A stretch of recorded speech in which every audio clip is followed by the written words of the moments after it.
I know you're fundamental to this company. The numbers show it. I do really appreciate it, and I respect it, and I could never do it. I'm just like, I look at the number, I'm like, oh, that's a lot of money too. So it's not like I feel like I need anything more. I mean, the cash is definitely heavy. You're essentially asking for equity on top of a $1,000 salary a year.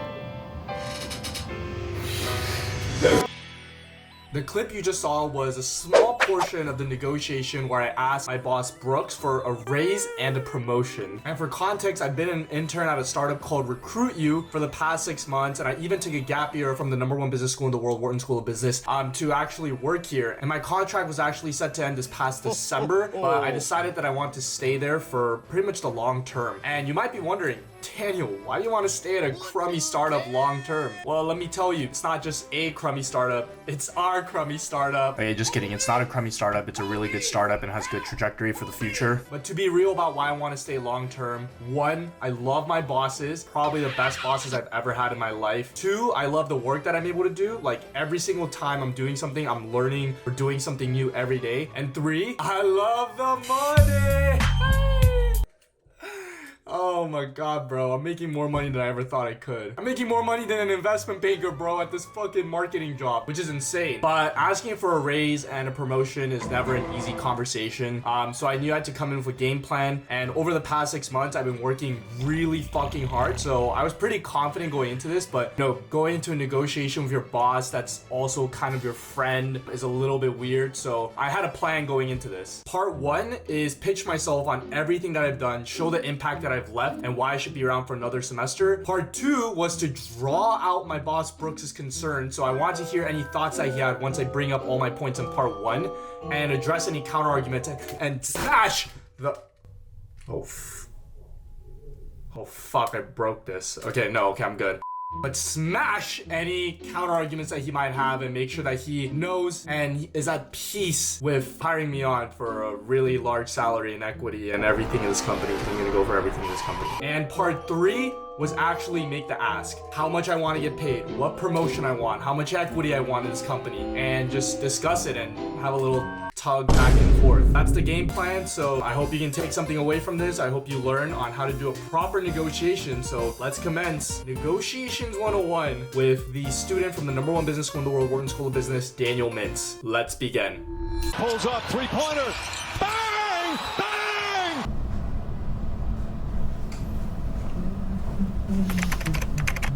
Alright, can you turn on the TV? Yep. I feel like it's been a minute since we had one of these presentations. It has been a minute since we've had one of these presentations. Alright, well, this is Daniel's second semester. I Recruit You, my vision for it at least. And this is just what I accomplished overall.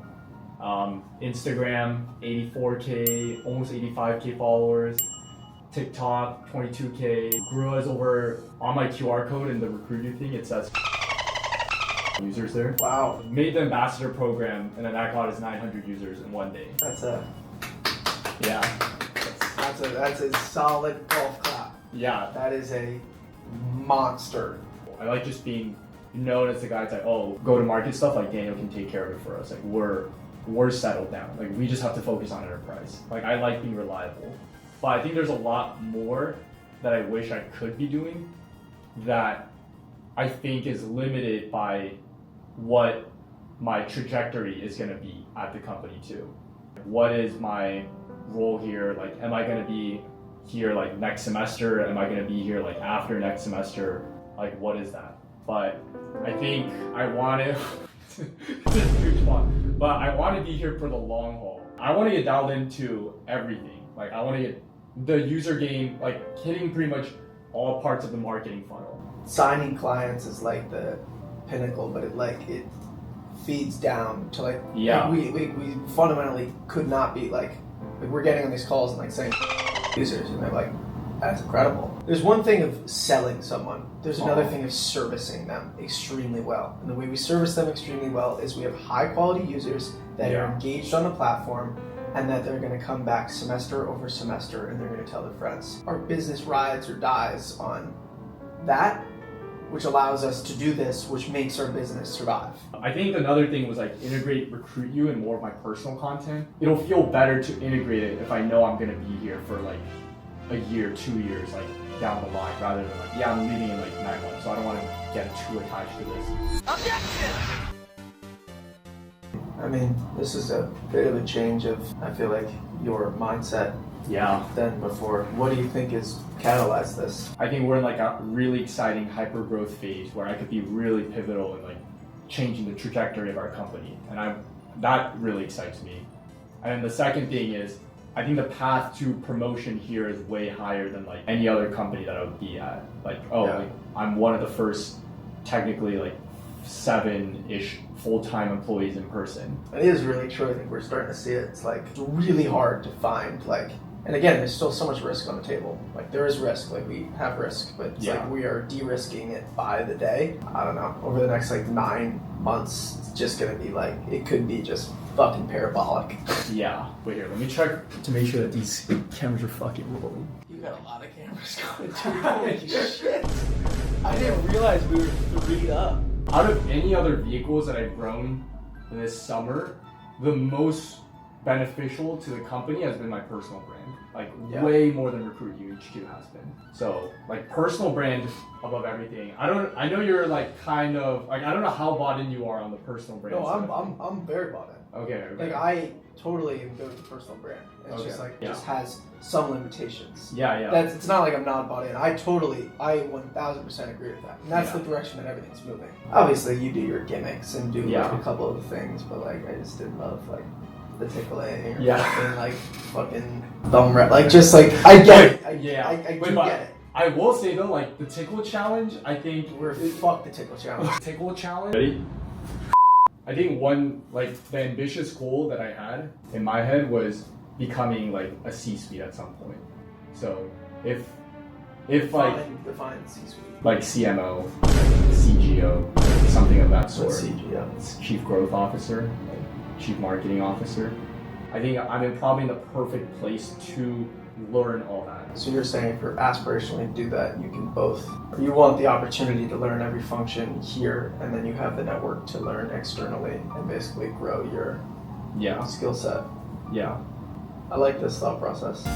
Yeah. I'm in line with it. Yeah, I didn't think you were gonna come at it with this long-term approach. I thought you were gonna just come at it kind of second semester in summer and be like, this is the, I mean like tangibly though, like if you wanted to kind of get on this path, like, and I don't want to be like, you're not like, how would you deal with like your parents, school? I mean, parents are gonna be fine. Like money has been secured already. Like their biggest concern is, are you gonna make money and are you gonna do it in a stable job? And like, I mean, I guess in the startup it's like, you know, anything can happen. Yeah. But my biggest concern is like, oh, I have to retire my parents at some point. Like my sister's not doing that, my younger brother's not gonna do that. And I'm the only one with a good career trajectory that has the potential to. Like they have no retirement savings. I mean, I feel like this is also one of the best ways to do that in an industry I like. I just have to think more on like, okay, I really want to make sure I can make enough money so I can retire my parents. And the magic number was like $235K a year at some point. Yeah. Post taxes, I could send $3,000 a month back to my family. For college though, I think my goal has always been to not drop out, but like take 2 summer classes virtually. Yeah. Like it's like no work at all. And then commute back and forth for school. Like on Mondays and Wednesdays if I need to. And I have like 4 classes left. Also like GPA really doesn't matter as much for my career, but no. Yeah. I mean it's what you do here. So it's like, alright, well if we fucking murder it, everyone's gonna make a lot of money. And then you basically go pick any single job you would ever want. Yeah, but for my parents' sake, I have to finish college. Yeah, no, and I think that's the right move. Obviously, there's different conversations with me. But also, I want to ask you too. So, what is the likelihood of like entering a C-suite position at Recruit You, like at this age and expertise? If let's say I executed everything, like I'm like bought in for the next 5 years. We're a merit-based company. There is a 1,000% trajectory to be that position. Okay. Like if you're just fixated on like title. Like, I mean, we don't have like a C-suite right Yeah, now. I know, yeah. Like, it's like people have titles, but like it's not like there's no like C-suite that has been. Yeah. But like I think how Wes and I want to run this company moving forward is just like people who crush it move to the top. We'd rather have a group of 7 people who are ride or die than like 15 like people. Yeah, I mean, I know we have a lot of old investors. Being a very young person, I mean, just generally, like, you know, if you're gonna. Our people who are running this company are 24. Yeah, that's true. Like, yeah. I mean, there's always like concerns. Like, I just want to be like, okay, I'm gonna put a lot into this. And, like your worry is like basically 2 years from now, then bring in like some like professional. Like, if I'm not doing the job, yeah, I don't deserve it. I know I'll put in a lot of work to crush it. I'm confident I can. And then like 2-3 years down the line, it's like, yo, or like whenever you guys do it, like Series A, Series B, it's like, oh yeah, we're gonna form a C-suite, but we're gonna pitch you to the board. But like, they really like this 40-year-old guy who's like been in the recruiting space for like 20 years. He has some marketing experience. Like, I think we're gonna go with him. Like, sorry about that. I mean, it's like I can't say with like a straight face, like, no, that's not gonna happen. Because like, I mean, who knows? Like, we absolutely like. It also like the thing is like, I mean, this would never happen, but sometimes you get to Series A, Series B, and it's like, all right, we're gonna put a professional CEO. Like, sometimes that shit happens. Yeah. Like, we're trying basically extremely hard to put the business kind of behind the scenes. I'm like, all right, we don't want to position our business that way. If our core product is getting to like students and like the people who are gonna know it the best are of that age and have like built an audience and like know that type of demographic. I firmly believe in that, and like I think you know that I believe in that type of like. Why are we successful? Because we're so close to the students. I don't even think it makes sense for like some traditional marketer to like come in. Like, marketing is going to be turned up on its head, especially as like AI and tech. Like, it's just like it's going to be over the next couple of years. It's just going to be a free for all. But there's definitively a path there. Yeah. If you murder it, you can't film this. Is like the exact moment like you need to film it, and you know we don't have to release proprietary information about the company of like. Yo, we just signed these clients. Like, you know, we're not gonna say those names, but just like full autonomy over like, yo, like Daniel, like we trust you. Like, you know, you make good content, but I just want full like trust that I can do it, and like you can also trust me that I won't leak proprietary information. Yeah, I mean, I do trust you to a very high degree, but I am always a little scared of that. Like, it's just like anything around financials, anything around clients, anything around kind of like, I don't know, something like that slipped in and like someone catches it. It's just like a small thing like that, just in the back of my mind. Like, there's just inherently fuck ton of risk. And I'm just like, this is one of the risks that is just like, it is a risk. Yeah. It's a risk. But it has a benefit. It's the same thing we do a lot of other things in the company. Yeah. I mean, I would say it's one of the lower risk. I totally agree. ROI. It's like I just want to be like, okay, like I'm ready to film. Well, do you think I don't want it, or you seem like it's like you feel like? I think it's like the level of respect. Like, I know it's mostly joking. Like most of it is jokes. But you know, sometimes I was in here with like Jack, and then like you and Rowan were there. Yeah. And you were like like you can do your world building another time. Like we're doing some real talk here. That kind of. Yeah, but I'm like fucking around. Yeah. I know it's fucking around, yeah. But then that was a moment of like, if the work I'm putting in is like, respected in that sense. Yeah, I mean, again, this goes back to like, maybe I don't show it enough, but like it's. I know you're fundamental to this company. Like, you are a foundation. You're part of you're part of this team, like early team. So it's like the numbers show it. I like everyone I talk to is like, oh, what's Daniel doing? So it's like I do really appreciate it, and I respect it, and I could never do it. So like, if I have to say it more, I'll say it more. But like, it's don't think that like we like don't really respect it, because we do, and maybe it just is like sometimes like we don't understand, or like, and sometimes that could just be taken out of context. But like, I don't know, it's just like our relationship. I'll fuck around with you, and then it's that's fine. Like, yeah, I think that's just a good confirmation to have then.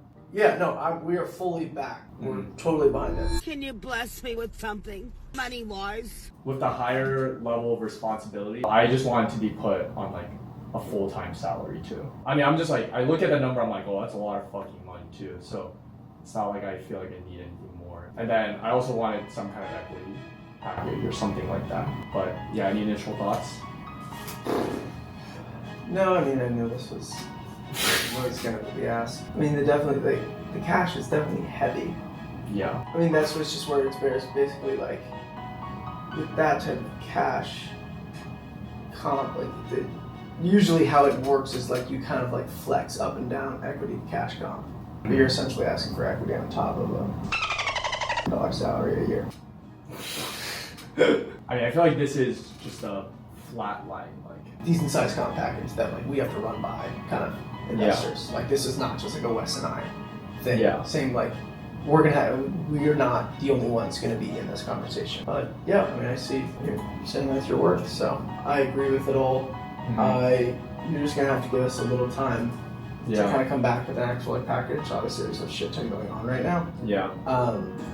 But just know it's gonna be. I think it can be in this ballpark of what you want. Okay. Sounds good. I think this is well done. Okay. I agree with it. We want to. This is the type of team we want to assemble. We want to assemble fucking killers. Good stuff. I'm excited about the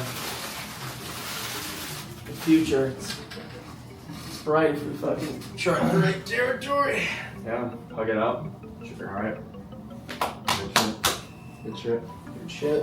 What would your initial impression of this conversation have been if I was like, all right, like 5-month trajectory, like give me a little more cash and like we'll be happy? Would you have just been like, all right, sounds great? Well, I know you're here for next semester, so I had leverage. What? Well, if you're like, oh, but I definitely need more, but I'm only like here for the next couple of months, like, it just makes it a little different. What do you mean? In terms of like offering that versus like, all right, I'm in this for the long term, so we'll incentivize you for the long term. Oh, I see. Okay. All right. All right, guys. Well, that was the end of the negotiation. Holy shit! I'm not gonna lie. I was shitting bricks as I was going into that, or I was just a little bit nervous. I want to leave you guys with a takeaway, is that this discussion was really hard for me. Up to this point, a lot of things have been really uncertain. I took a gap year from school. All of my friends are graduating, and I'm not going to be there with them on graduation. I wasn't able to study abroad at LSE. There was a lot of shit that I wasn't able to do. Taking this risk, taking this leap of faith has been by far the best thing that has ever happened in my life. Being presented with this opportunity to work here, it's been really fucking hard. There are some days where I get a little bit lonelier. I do have a lot of friends here though, I'm thankful for, but sometimes it gets lonely, sometimes it gets tiring, sometimes it gets just like, I just question everything, like, am I doing the right thing here? But just know that, if you follow I'm trying to think of like how to give not basic advice. Follow something that you're really passionate about, you will make it work at some point. And your rate of learning in this thing that you're passionate about will grow way higher. Because the shit that I'm learning right now, if I was in, I don't know, just something strictly that I don't care about, like if I was forced into fucking, like, I don't know, accounting, my rate of learning would be probably like pretty low. But my rate of learning in social media is like this, because I'm always looking to learn more and seek out more. Just remember, if it's not hard, it's not worth doing. Peace out. Daniel Mintz. Yo, inspirational quote right there. Let's fucking go. Inspo Daniel. Fuck yeah, guys.